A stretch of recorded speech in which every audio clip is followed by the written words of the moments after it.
आज से ये कृति कोचिंग सेंटर 2.0 के यूट्यूब चैनल के माध्यम से क्लास 9th के डॉक्टर मनोहर रे के पहले चैप्टर से यहाँ पर मैथ की शुरुआत की जा रही है और मेरा प्रयास रहेगा कि प्रत्येक दिन और प्रत्येक प्रश्नावली के एक एक वीडियो मैं आपके माध्यम से आपके पास भेजूं।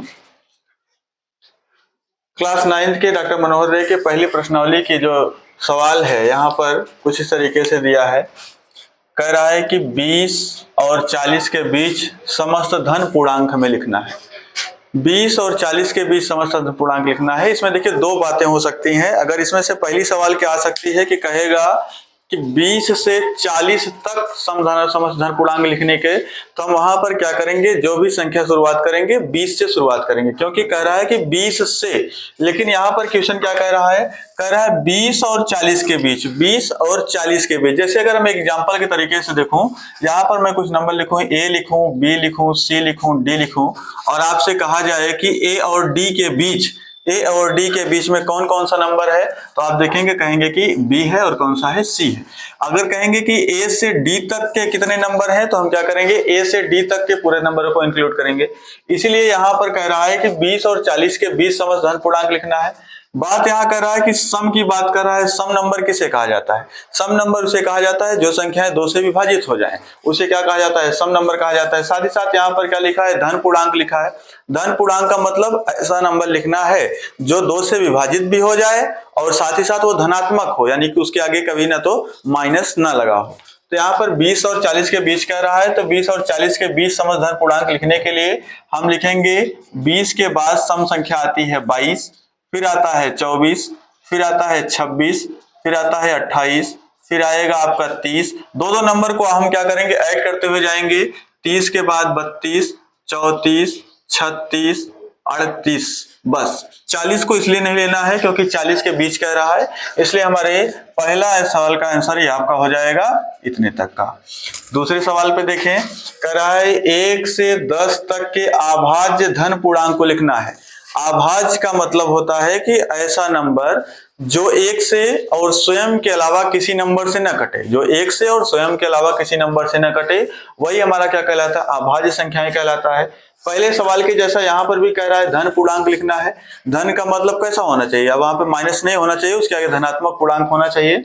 तो इसलिए आपका इसे यहाँ पर 1 से 10 तक के अभाज्य धन पूर्णांक का आंसर होगा। अभाज्य संख्याएं में आप 1 को भी इंक्लूड करेंगे, 1 भी अभाज्य संख्या आती है, साथ ही साथ 2 भी होगा, उसके बाद 3 होगा, 5 होगा और 7 होगा। दूसरे का इतना ही उत्तर होगा। आपको इसके बाद 10 के बाद के बीच में 9 नंबर नहीं लिखना है, 9 एक अंक को नहीं लिखना है, क्योंकि 9 क्या होता है, 3 से डिवाइड हो जाता है। इसका दूसरे का उत्तर आपका क्या होगा, 1, 2, 3, 5 और 7। तीसरा वाला कह रहा है 2a+1 का क्रमानुयायी पूर्णांक लिखिए। 2a+1 का क्रमानुयायी पूर्णांक का मतलब, क्रमानुयायी का मतलब होता है क्रम बाई क्रम से। जैसे 1 के बाद क्या आता है 2, 2 के बाद क्या आता है 3, 3 के बाद क्या आता है 4, तो हमारा कैसा कहलाएगा, क्रम के अंतर्गत में कहलाता है। तो यहाँ पर जब भी इस तरीके से आएगा 2a+1 का क्रमानुयायी पूर्णांक लिखना है, तो 2a+1 का क्रमानुयायी पूर्णांक लिखिए। आप 2a+1 में से 1 इंक्लूड करेंगे, क्योंकि कोई भी नंबर लिखने के लिए हमेशा 1 उसमें जोड़ा जाता है। कोई भी श्रेणी में आप आगे क्रम में आगे बढ़ने के लिए 1 1 आगे बढ़ेंगे, इसलिए हम 1 को इसमें जोड़ेंगे। 1 और 1 आपका हो जाएगा 2, तो हो जाता है इसका आंसर 2a+2। तीसरे का उत्तर यह होगा। चौथे में देखिए, कह रहा है कि 2/3 यानी 2/3 का योगात्मक प्रतिलोम ज्ञात करना है। हमें इसका क्या ज्ञात करना है, योगात्मक प्रतिलोम। जब भी इस तरीके से योगात्मक प्रतिलोम कहे, जो आपको फ्रैक्शन दिया उस फ्रैक्शन को आप आसानी पूर्वक से, शांति पूर्वक से लिख लीजिए। आपके देखिए यहाँ पर योगात्मक प्रतिलोम, योगात्मक का मतलब योग का उल्टा। योग का उल्टा क्या कहलाता है, ऋण कहलाता है, ऋणात्मक कहलाता है। इसलिए आप इस फ्रैक्शन के आगे आप क्या लगाएंगे, माइनस लगाएंगे। इसका उत्तर हो जाएगा -2/3। पांचवे वाले में कह रहा है कि -5 का गुणात्मक प्रतिलोम लिखिए। गुणात्मक देखिए, हमेशा धनात्मक का उल्टा ऋणात्मक होता है और गुणात्मक का उल्टा क्या हो जाएगा, भाग के अंतर्गत में आएगा। इसलिए आप यहाँ पर कह रहा है -5 का गुणात्मक प्रतिलोम लिखना है, तो आप इसके आगे, क्योंकि इसके जब भी आप कोई नंबर लिखते हैं, जैसे मैंने 3 लिखा, इस 3 के नीचे आप 1 मान सकते हैं, 1 को लेकर चला जाता है। इसलिए आप देखिए यहाँ पर -5/1 लिख सकते हैं। अब इसका जब उल्टा लिखने के लिए कहा जाएगा तो ये हो जाएगा -1/5। इसलिए आपका इस 5वें का उत्तर होगा -1/5। देखिए 6वें नंबर क्वेश्चन आपका क्या है। 6वें नंबर पे कह रहा है कि P प्लस Q और P माइनस Q के योगात्मक प्रतिलोम लिखना है। दो चीजें दिया है यहाँ पर, कह रहा है कि आपको P प्लस Q और P माइनस Q का हमें क्या करना है, योगात्मक प्रतिलोम लिखना है। यानी कि यहाँ पर योगात्मक प्रतिलोम इसका उल्टा हमें लिखना है। तो देखिए यहाँ पर P प्लस Q, क्योंकि योगात्मक प्रतिलोम, क्योंकि देखिए ये भी प्लस में, ये भी प्लस में, कोई भी नंबर होता है उसके आगे अगर कोई एरो नहीं लगा हुआ है हमेशा प्लस में ही माना जाता है। इसलिए इसके आगे प्लस है तो हम क्या करेंगे, इसका उल्टा हम क्या लगा देंगे, माइनस। इसके आगे भी प्लस है, इसके लिए क्या लगा देंगे, माइनस। इसके आपका उत्तर हो जाएगा -P plus Q minus P minus Q। ये आपका 6वें का उत्तर होगा, 6 नंबर का उत्तर ये होगा। 7वें नंबर की सवाल की तरफ हम चलते हैं। 7वें नंबर की सवाल क्या है। 7वें नंबर सवाल कर रहा है कि यक्स के किस मान के लिए 5 गुणे कोष्टक में 3 गुणे 2 बराबर 5 गुणे 3 कोष्टक में यक्स का कथन सत्य है। यानी हमें यहाँ पर ज्ञात करना है कि हम जो है इस 5 × 5 × 3 × 2 इक्वल टू ब्रैकेट में होगा 5 × 3 × x। हमें यहाँ पर इसको हल कर लेना है और इसको हल करने के लिए इस यक्स के स्थान पर ऐसा क्या नंबर रखें कि ये दोनों क्या हो जाएं, बराबर में आए, इक्वल में आए। तो इसको निकालने के लिए देखिए हम इस तरफ करते हैं। देखिए 5 है, 5 को पहले आप ऐसे लिखिए 5 × 3 और 2 को आप, क्योंकि हमेशा बोर्ड मास का नियम होता है, हमेशा ब्रैकेट को आप जो है कि सॉल्व करते हैं। 3 × 2 को आप जब इंटू करेंगे तो 3 में से 3 2 जा कितना हो जाता है, 6 लिखिए, ये इक्वल टू है, इक्वल टू लिखिए। फिर उसके बाद ब्रैकेट में देखिए 5 में से 3 का मल्टीप्लाई करेंगे तो 5 3 जा 15 होता है, इंटू कितना हो जाएगा x। अब इसका जब आप मल्टीप्लाई करेंगे 5 6 जा कितना होता है 30, बराबर हो जाएगा ये 15 × x रहेगा। क्योंकि x की वैल्यू निकालना है तो x की वैल्यू निकालने के लिए x हमारा इस तरह रहेगा। हमेशा जब भी दो नंबर मल्टीप्लाई में होते हैं, पक्षांतर होते हैं, तो आपके डिवाइड के रूप में बदल जाते हैं। तो हमारा 15 जो आएगा ये 13 के डिवाइड में आ जाएगा। हम इसको डिवाइड करेंगे तो x की वैल्यू आएगी 2, इसलिए इसका नंबर क्या होगा, x होगा। इसमें x का मान क्या होगा, 2। 8वें नंबर की सवाल पे क्या है, कह रहा है कि पूर्णांकों में ऐसी कौन सी संख्या है। यानी पूर्णांकों में, पूर्णांक क्या होता है, पूर्णांक देखिए दो चीजें होती हैं, एक होता है नेचुरल नंबर, एक होता है इंटीगर नंबर। इंटीगर नंबर क्या होता है, हमेशा -∞ से 0 और 0 से लेकर इनफाइनाइट तक होता है। और नेचुरल नंबर जो होता है वो हमेशा क्या होता है, 1 से स्टार्ट होकर के इनफाइनाइट तक जाता है। यानी -अनंत से लेकर के 0 और 0 से लेकर अनंत तक जाएगी तो पूर्णांक संख्याएं कहलाती हैं, और 1 से लेकर अनंत तक जाता है तो आपका क्या कहलाता है, प्राकृतिक संख्या कहलाता है। वही यहाँ पर कह रहा है कि पूर्णांकों में, यानी पूर्णांक में ऐसी कौन सी संख्या है, चाहे उसे प्लस लिखा जाए तब भी वही पढ़ा जाएगा, माइनस लिखा जाए तब भी वही पढ़ा जाएगा।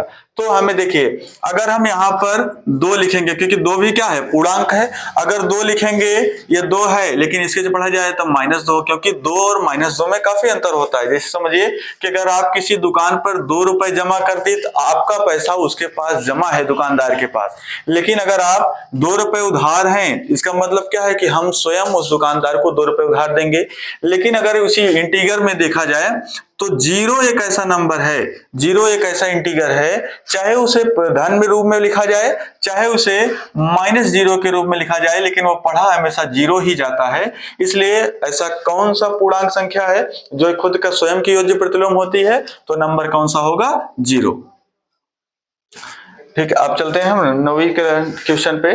9वां क्वेश्चन क्या है, कह रहा है यदि a एक समधान पूर्णांक है तो बताइए कि संख्या a-1 इंटू में है a+1 सम है अथवा विषम है। दो चीज यहाँ पर देखा, शुरुआत में पहले से फर्स्ट में क्या कर रहा है, जो ए पे आप मान रखेंगे, कोई भी नंबर रखिए, ए पे जो आप नंबर रखेंगे वो हमेशा समधन पूर्णांक होना चाहिए। समधन पूर्णांक का मतलब ऐसा नंबर होना चाहिए जो 2 से डिवाइड हो, साथ ही साथ धनात्मक के रूप में हो। चाहे आप 2 ले लीजिए, चाहे आप 4 ले लीजिए, चाहे आप 6 ले लीजिए, 6 ले लीजिए, चाहे 8 ले लीजिए।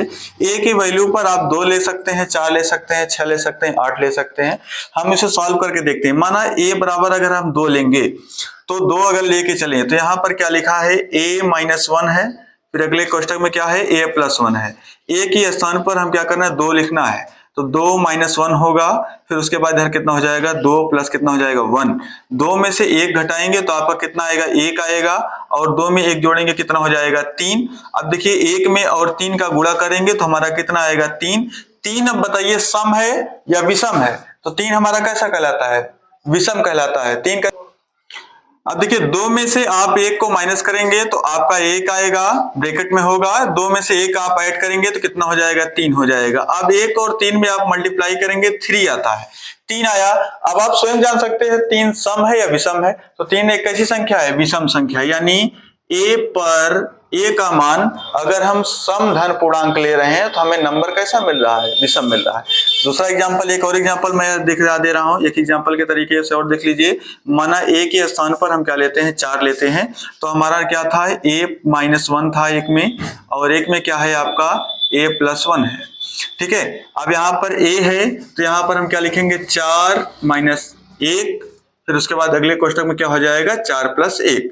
4 में से 1 जाएगा तो कितना आएगा, 3, और उसके बाद यहाँ में 4 1 में 1 जोड़ेंगे कितना हो जाएगा, 5, और 3 और 5 का गुणा करेंगे तो हमारा आ जाएगा 15। 15 कैसा नंबर है, विषम नंबर है। इसलिए अगर हम a के स्थान पर समधन पूर्णांक रखते हैं तो इसे जब हम हल करेंगे यानी सॉल्व करेंगे, हमें कैसा नंबर प्राप्त होगा, हमें नंबर प्राप्त हो रहा है, विषम नंबर प्राप्त हो रहा है। तो आपके 90वें नंबर का उत्तर क्या हो जाएगा, विषम हो जाता है। 10वें नंबर सवाल है, कह रहा है कि संख्या रेखा पर 5 और 7 का योग लिखना है। संख्या रेखा का मतलब है कि हम क्या करेंगे, एक रेखा खींचेंगे इस तरीके से, इस तरीके रेखा खींचते हैं, और बीच में हम क्या करते हैं, 0 से मानकर चलते हैं। माने हम यहाँ पर बीच की संख्या का यहाँ पर 0 ले लेते हैं, क्योंकि यहाँ पर 5 और 7 कह रहा है, हमेशा में धनात्मक के लेना, ऋणात्मक की जरूरत है नहीं, तो हम यहाँ पर 0 मानेंगे और इसे नंबर लिखेंगे 1 2 3 4 5 6 7 8 9 10 11 और आपका हो जाएगा 12। कह रहा है सबसे पहले 5, तो हम क्या करेंगे, एक रेखा ऐसे 0 से उठाएंगे और 0 से ले जाकर कहाँ तक जाएंगे, 5 तक। 5 तक ले जाने के बाद उसे हम मिला देंगे। फिर कह रहा है कि 7, यानी 5 से फिर हम उसी रेखा को उठाएंगे और ले जाने के बाद हम 7 पे फिर क्या करेंगे, मिला देंगे। तो देखिए अब यहाँ पर इतना तो मिला देने के बाद फिर कह रहा है कि 5 और 7 का योग लिखना है। तो 5 और 7 को अगर हम जोड़ें, योग का मतलब क्या होता है, जोड़। 5 और 7 जोड़ें तो 5 और 7 जोड़ने पर कितना होता है, 12।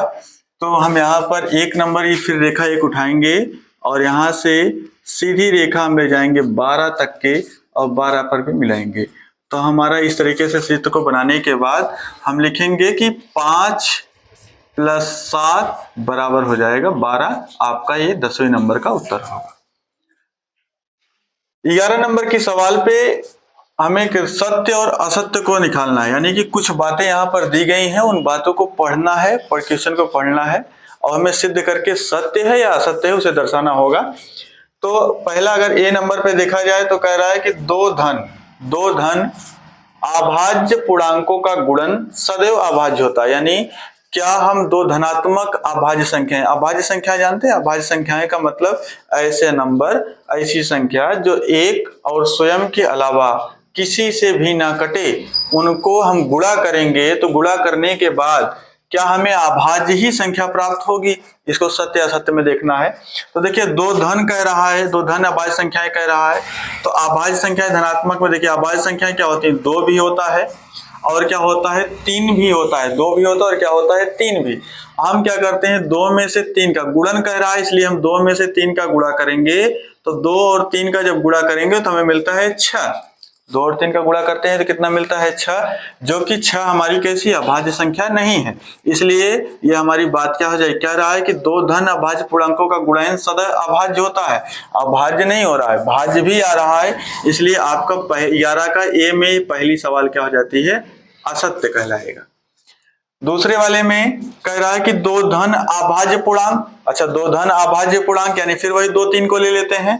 कह रहा है 2 धन अभाज्य पूर्णांक का योग सदैव अभाज्य होता है। हम 2 धन अभाज्य पूर्णांक 2 लेते हैं, यहाँ पर योग कह रहा है कि 2 और 3 में जब हम ऐड करेंगे तो हमारा कितना आता है 5। अच्छा 5, 2 और 3 को ऐड करने के बाद 5 तो आया, जो कि 5 एक अभाज्य संख्या है। लेकिन अगर हम इसी दूसरी संख्या कोई लें, जैसे समझिए कि 3 भी कैसी अभाज्य संख्या है और 5 भी कैसा है अभाज्य संख्या, 5 और 3 जोड़ेंगे तो 5 और 3 जोड़ने के बाद 8 आता है। एक बार तो अभाज्य भी मिल रहा है, एक बार भाज्य भी मिल रहा है। यहाँ पर सिर्फ और सिर्फ अभाज्य होता है, इसलिए ये बातें कैसी कहें, असत्य कहलाएंगी, क्योंकि एक बार दो धन अभाज्य को जोड़ने के बाद अभाज्य भी प्राप्त हो रहा है और अभाज्य भी प्राप्त होता है, इसलिए ये बात कैसी हो जाएगी, असत्य हो जाती है। और 11 का बी का उत्तर क्या होगा, असत्य हो जाएगा। सी वाले में क्या कह रहा है, कह रहा है कि यदि ए और बी कोई धन पूर्णांक है, ए और बी कोई ए के स्थान पर कोई नंबर लेना है और बी के स्थान पर कोई नंबर लेना है, धन पूर्णांक है और दो ऋण पूर्णांक है, तो ए प्लस बी सदैव ऋण पूर्णांक होगा। यानी कि देखिए हमें ए और ए के स्थान पर हमें कोई ऋणात्मक मान लेना, जैसे मान लेता हूं -3, ए के नाम स्थान पर -3 और बी के स्थान पर मैं मान लेता हूं -4। अब हम यहाँ पर इसी चीज को हम सॉल्व करेंगे, a प्लस बी के रूप में हम इसे सॉल्व करेंगे। तो a का मान कितना है -3 प्लस और b का मान कितना है -4 हुआ। अब इसी चीज को जब हम हल करेंगे तो देखो -3 यहाँ पर हो जाएगा और प्लस माइनस का क्या हो जाएगा, माइनस और -4, माइनस क्या होते हैं, प्लस होते हैं। 3 और 4 में जोड़ेंगे 7 आएगा और जब माइनस माइनस प्लस होता है तो आगे क्या लग जाता है, माइनस, जो कि यहाँ पर कह रहा है सदैव ऋणात्मक होता है। बात सत्य है, जो आंसर आया है वो कैसा है, ऋणात्मक के रूप में है और 11 का सी आपका हो जाएगा सत्य आंसर होता है। अब हम 12 नंबर देखते हैं। 12 नंबर सवाल में करें, यदि ए एक धन पूर्णांक है, ए के स्थान पर हमें कोई धन पूर्णांक नंबर लेना है। धन पूर्णांक मतलब हमें पूर्णांक नंबर लेना है, वो ऋणात्मक नहीं होना चाहिए, धनात्मक होना चाहिए। यदि ए एक धन पूर्णांक है तो दिखाइए कि संख्या a ब्रैकेट में a+1 into a+2 into a+3 से 24 से पूर्णतः विभाजित हो जाए। यानी हमें a पर ऐसा कोई धन पूर्णांक का नंबर लिख देना है, उस नंबर लिखने के बाद, मान लेने के बाद हम इसको हल करें, जो नंबर आए वो 24 से विभाजित होनी चाहिए, हमें इसी को दिखाना है। देखिए हम यहाँ पर कोई भी धन पूर्णांक की बात कर रहा है तो हम a बराबर क्या लेते हैं, 2 मान के चलते हैं। a बराबर क्या लेते हैं, 2 लेते हैं। तो यहाँ पर बोला है कि a ब्रैकेट में a+1, फिर अगले ब्रैकेट में है a+2, फिर अगले ब्रैकेट में है a+3 है। अब a के स्थान पर 2 लेना है तो यहाँ पर क्या हो जाएगा, 2 प्लस कितना हो जाएगा 1, फिर यहाँ पर हो जाएगा 2 प्लस कितना हो जाएगा 2 और यहाँ हो जाएगा 2 प्लस कितना हो जाएगा 3। अब इसी को हम हल करते हैं। देखिए सबसे पहले ब्रैकेट को हम सॉल्व कर लेते हैं। ये 2 है, हम 2 को ऐसे लिखेंगे और 2 में से 1 को ऐड करेंगे, 2 1 कितना हो जाएगा 3, फिर उसके बाद 2 में से 2 का ऐड करेंगे 4 हो जाएगा, 2 में से 3 को ऐड करेंगे तो 5 हो जाएगा। अब मल्टीप्लाई कर लेते हैं। देखिए 2 में से 3 का मल्टीप्लाई करेंगे 6 आएगा, 6 में से 4 का मल्टीप्लाई करेंगे तो हमारा 24 हो जाएगा और 24 में से अगर हम 5 का मल्टीप्लाई करेंगे तो हमारा हो जाता है 120 हो जाता है। 120 जो कि 120 को हम 24 से विभाज्य है कि नहीं, यानी 24 से भाग देने पर क्या भाग हो जाएगा कि नहीं हो जाएगा, जो कि होता है। हम 24 से भाग करके आपको दिखा देते हैं। 24 में से 120 का जब हम भाग करेंगे तो 5 बार जाएगा, 5 बार में 120 आएगा। इसलिए ये बातें कैसी होती है, सत्य होती है कि यहाँ पर कोई अगर धन पूर्णांक लिया जाता है 24 से भाग हो रही है। हमें कोई चीज नंबर धन पूर्णांक लेकर के हमें इससे को प्रदर्शित करना था। सवाल नंबर 13 कह रहा है, यदि a एक सम धन पूर्णांक है और b एक विषम धन पूर्णांक है। यहाँ पर a के स्थान पर आपको सम धन पूर्णांक कह रहा है, यानी 2 लेना है। b एक विषम धन पूर्णांक है, विषम यानी कि b के स्थान पर हम क्या ले लेते हैं, 3 ले लेते हैं, 3 ले लेते हैं। तो बताइए कि निम्नलिखित संख्याओं में से कौन सी सम है, यानी कि हमें ए के स्थान पर 2 और बी के स्थान पर 3 लेना है और ये जो नंबर दिए गए हैं इसी नंबर से क्या करना है, इसको हमें हल करना है। सॉल्व करने के बाद हमें देखना है किस पे सम आ रहा है, किस पे विषम आ रहा है। सम और विषम को आप अच्छी तरीके से जानते हैं कि जो संख्याएं 2 से विभाजित हो जाती हैं वो सम नंबर कहलाता है, जो संख्याएं 2 से विभाजित नहीं होंगी वो विषम संख्या कहलाता है। तो यहाँ पर सबसे पहले देखिए कहा है ए स्क्वायर कहा है, तो ए की वैल्यू हमने 2 लिया है, 2 में से 2 का स्क्वायर करेंगे 2 2 जा 4 हो जाएगा। फिर बी का लेते हैं जो कि हमारा कैसा है, सम है। यहाँ सम बातें पूछ रहा है कौन सी सम है, तो इसलिए क्या हो जाए ए स्क्वायर भी सम होगा। बी स्क्वायर को वैल्यू निकालेंगे तो बी के स्थान पर हमने 3 लिया है, 3 में से 3 का स्क्वायर करेंगे तो 9 आएगा, क्योंकि 9 कैसा है, विषम नंबर है। फिर उसके बाद कह रहा है a प्लस बी, कह रहा है a प्लस बी, यानी a के स्थान पर 2 और b के स्थान पर 3 लेंगे, 2 और 3 को ऐड करेंगे तो 5 आता है, 5 हमारा कैसा है, विषम नंबर है। फिर इस तरीके से देखिए यहाँ पर कह रहा है a into 3 a into B कह रहा है, यानी a के स्थान पर 2 और b के स्थान पर 3 लेंगे, 2 में से 3 का मल्टीप्लाई करेंगे 6 आता है, जो कि 6 नंबर हमारा कैसा है, सम है। फिर यहाँ पर अगले वाले में कह रहा है a प्लस 1, यानी कि हम यहाँ पर देखिए a के स्थान पर 2 लेंगे, फिर उसके बाद 2 प्लस 1 हो जाएगा, 2 प्लस 1 को ऐड करेंगे तो हमारा कितना हो जाता है, 3, 2 में से 3 का मल्टीप्लाई करेंगे 6, जो कि हमारा कैसा नंबर है, सम नंबर है। तो इस तरीके से इस वाले को हल करते हैं। b होगा, b प्लस 1 लेंगे, देखिए b की वैल्यू हमने कितना माना है, 3 माना है, इसलिए हम यहाँ पर 3 लेते हैं और b के स्थान पर 3 होगा, 3 प्लस 1 जाएगा। देखिए सबसे पहले हम ब्रैकेट को यहाँ पर लिखेंगे, 3 में से 1 को ऐड करेंगे तो हमारा हो जाता है 4, और यहाँ पर 3 से मल्टीप्लाई है 3 लिखते हैं, 3 में से 4 का मल्टीप्लाई करेंगे तो हमारा 12 आता है, जो कि कैसा नंबर है, सम नंबर है। हमें यही दिखाना है कौन कौन से सम नंबर पे आ रहे हैं। देखिए ए स्क्वायर को हल किया गया, सम नंबर हो जाता है, इसलिए हमारा पहला आंसर हो जाएगा ए स्क्वायर। फिर बी स्क्वायर को हमने हल किया था, विषम आया था, इसलिए हमारा उत्तर बी स्क्वायर नहीं होगा। ए प्लस बी को हमने हल किया था तो हमारा विषम आया था, तो ए प्लस बी नहीं होगा। बाकी इधर देखिए ए इंटू बी को हल किया गया था तो सम आया है, इसलिए हमारा उत्तर ए इंटू बी भी होगा।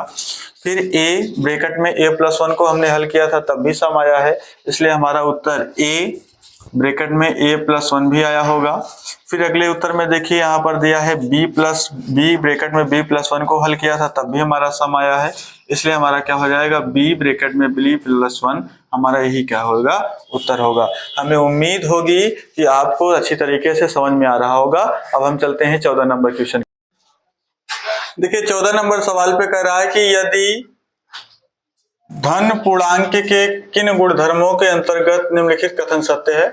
ये आपको जो ए बी सी डी दिया गया है इसके कुछ नियम होते हैं, उस नियम को हमें यहाँ पर नियम को मान लिखना है।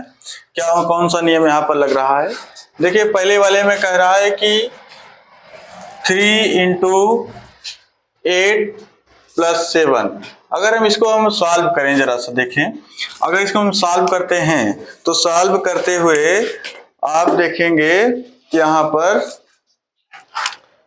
3 हुआ, 3 इंटू 8 एंड 7 को हल करेंगे तो हमारा आ जाएगा 15 बराबर 3 में से 8 का इंटू करेंगे कितना हो जाएगा 24, प्लस 3 में से 7 का इंटू करेंगे तो आ जाएगा 21, इसे हम इंटू करेंगे तो हमारा हो जाएगा 45 बराबर, इसे ऐड करेंगे तो हो जाता है 45। यानी देखिए आपके यहाँ पर 3 इंटू 8 प्लस 3 इंटू 7, यही नंबर को ही क्या कर दिया था, यहाँ पर 2 बार नियम किया और हमारा मान कैसे आ रहा है, बराबर ही आ रहा है। 45 कैसा आ रहा है, बराबर आ रहा है। देखिए इसमें क्या हुआ, यहाँ पर पहले इंटू था, फिर यहाँ पर दोनों ब्रैकेट में इंटू कर दिया है, बीच में क्या कर दिया है, प्लस कर दिया है, इसलिए यहाँ पर कौन सा नियम हो जाता है, यह योग का गुणा वितरण नियम कहलाता है। कैसे कहलाएगा ये आपका कहलाता है कि योग पर गुणा वितरण नियम हो जाता है। यानी कि इससे क्या हुआ कि जो चीज था कि हमने जो 3 इंटू से जो 3 इंटू यहाँ पर हो रहा था, हमने 3 का मल्टीप्लाई 8 से भी किया, 3 का मल्टीप्लाई 8 से भी किया, 3 का मल्टीप्लाई 7 से भी किया, तो मान दोनों क्या हो रहे हैं, बराबर मिल रहे हैं, तो इसलिए क्या हो जाता है, योग पर गुणा वितरण नियम कहलाता है। दूसरे वाले को देखिए, दूसरे वाला हमारा क्या कहेगा, कह रहा है कि 3 प्लस 5, यहाँ पर देखिए पहले हम क्या करते हैं, 3 है 3, 5 एंड 9 को ऐड करेंगे तो हमारा 14 हो जाएगा बराबर, ये 3 और 5 को हम ऐड करेंगे तो हमारा कितना हो जाएगा, 8 हो जाएगा, 8 प्लस क्या हो जाएगा 9, और 3 और 14 को जब हम ऐड करते हैं तो हमें मिलता है 17, और यहाँ पर 8 और 9 को ऐड करेंगे तब भी हमारा क्या हो जाएगा 17। देखिए दोनों तरफ भी क्या हो रहा है, हमारा मान बराबर मिल रहा है। तो जब इस तरीके से बात, यानी कि देखिए यहाँ पर प्लस था, यहाँ पर प्लस था, एक बार हमने क्या किया है 3 + 5 को हल किया, ब्रैकेट का एक नंबर बाहर निकाल दिया है। तो ये हमारा नियम कैसा होता है, ये हमारा नियम होता है योग पर सहचर नियम, योग पर सहचर नियम कहलाता है। तीसरा वाला क्या है, तीसरा वाला कह रहा है कि 3 × 2 = 2 × 3। आप देखिए अगर हम क्या करें, 3 में से 2 का इंटू करेंगे तब भी 6 आएगा, और 2 में से 3 का इंटू करेंगे तब भी हमारा 6 आता है। तो ये हमारा हो जाएगा 6 हमारा इस तरीके से, यानी कि जब गुणा में संख्या को आगे पीछे करते हैं, जब गुणा में संख्या को हम आगे पीछे करते हैं तो जो नियम कहलाता है मान बराबर आता है, इसलिए हो जाता है गुणा पर क्रम विनिमय नियम, गुणा पर क्रम विनिमय नियम कहलाता है। यह आपका गुणा पर क्रम विनिमय नियम कहलाएगा, तीसरे वाला पर गुणा पर क्रम विनिमय नियम। चौथे वाले पे कह रहा है कि यदि 3 × 5 = a × 5, यहाँ पर a का मान 3 रखा जाए तो क्या होगा। देखिए 3 × 5 को आप सॉल्व करेंगे 15 आएगा। a × 5 यहाँ पर a का मान भी कह रहा है 3 रखना, यानी 3 पे हम क्या 5 तब भी कितना आएगा 15 = क्या होगा 15। जब इस तरीके से बात आती है तो हमारा कैसा मान कहलाता है, निसरण नियम होता है। निसरण नियम में क्या है कि एक बार यहाँ पर मल्टीप्लिकेशन दिया रहेगा और एक पे मान रखना होगा, तो इस तरीके से मान को हम कहते हैं निसरण नियम, इसके लिए कहलाता है निसरण नियम। यह आपका हो जाएगा 14 नंबर का पूरा उत्तर होगा। 15 नंबर सवाल पे कह रहा है कि एक संख्या रेखा, हमें क्या करना है, एक संख्या रेखा खींच लेना है। संख्या रेखा पर जानते हैं संख्या रेखा कैसी होती है, 0 होगा, इधर इस तरफ माइनस चलता है, -1 -2 -3 -4 -5 -6, इस तरफ होगा 1 होगा, 2 होगा, 3 होगा, 4 होगा, 5 होगा, 6 होगा, 7 होगा। कह रहा है कि हमें इस संख्या रेखा पर पे -5 को दर्शाना है, तो -5 इस तरफ है तो हम क्या करेंगे, इस तरफ एक तीर खींचेंगे ऐसे एक। -2 कह रहा है तो हम -2 पर एक तीर खींचेंगे। 0 कह रहा है 0 पर एक तीर खींचेंगे। 1 कह रहा है तो 1 पर एक तीर खींचेंगे। 2 कह रहा है 2 पर एक तीर खींचेंगे। 5 कह रहा है 5 पर एक तीर खींचेंगे। इस तरीके से हमें संख्या रेखा को क्या कर देना है, प्रदर्शित कर देना है। आपके बीच में आज ये प्रश्नावली 1.1 का, जो कि ये बुक का नाम मैं फिर से आपको बता दे रहा हूँ, डॉक्टर मनोहर रे की बुक है। डॉक्टर मनोहर रे की बुक से प्रश्नावली 1.1 की पूरे सवाल को हल किया गया था। हमें उम्मीद होगी कि आपको अच्छी तरीके से पूरे समझ में आए होंगे। जो भी अगर कुछ कंफ्यूजन होगी आप कमेंट के माध्यम से हमें बता सकते हैं, हम अपनी उस गलतियों को सुधार करने का पूरा प्रयास करेंगे। धन्यवाद।